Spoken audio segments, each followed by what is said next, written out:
Does it feel like every conversation with your child goes off track, leaving you both feeling misunderstood, frustrated, and even more distant than before? Or maybe you've noticed that it's not just with your child.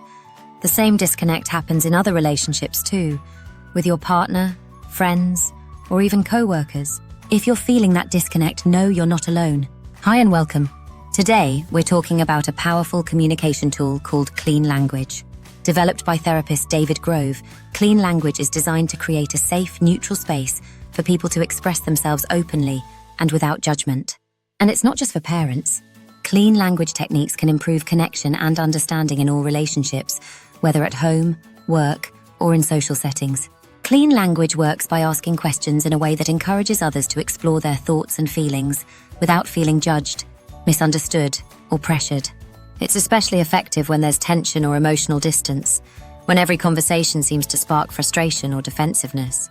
Clean language is all about removing the hidden messages that sometimes creep into our words, messages that can make others feel blamed or boxed in. Imagine being able to listen to your child or partner in a way that makes them feel completely understood. Imagine being able to help them express their feelings clearly, without any of the usual friction or hurt feelings.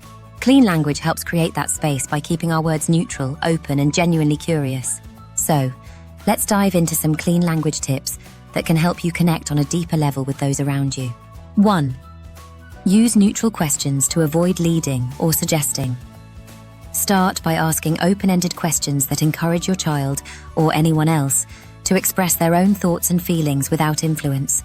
Instead of suggesting an answer or nudging the conversation in a certain direction, keep your questions neutral. For example, rather than asking, "Are you feeling sad because you didn't win?" you might say, "How are you feeling about what happened?"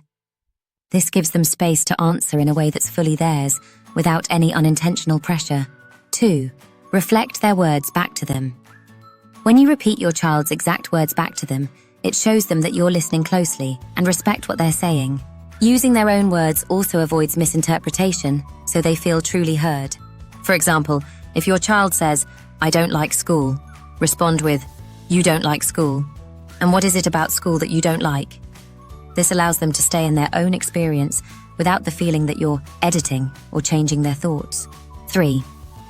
Keep language simple and non-judgmental.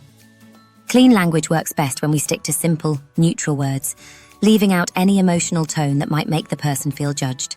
Avoiding judgmental language also keeps them from feeling pressured to defend themselves.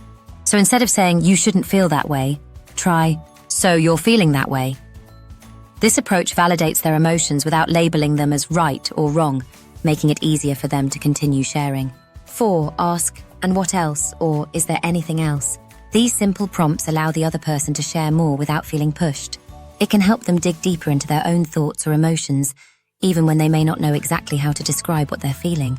After they share one thought, try asking, "And what else?" This keeps the conversation open and encourages them to reflect on their feelings in their own words. 5. Use metaphor and imagery carefully. Sometimes children and adults use metaphors to describe their feelings. If your child says, "I feel like a balloon about to pop," respect that metaphor. Instead of rephrasing, explore it with them. Respond with something like, "And what kind of balloon is that?" This gentle, curious question lets them explore their feelings fully, keeping them connected to their own experience rather than pushing them to explain it differently. 6. Ask questions about their experience rather than judging it. Clean language helps people understand and explore their own thoughts. So instead of assigning meaning, ask questions that explore their unique experience. If your child says they're angry, ask something like, "And where do you feel that anger?" Or, "What kind of angry is that?" This deepens their self-awareness without any added pressure or interpretation from you. 7. Stay curious, rather than solution-oriented. Clean language is about curiosity, not solving problems right away. This can be a big shift, especially if you're used to jumping in with solutions. If your child expresses frustration, for example, instead of saying, "Let's figure out how to solve this," try, "And what would you like to have happen?" This gives them a chance to explore what they want without feeling they need to rush toward a solution. 8. Accept silence and allow processing time.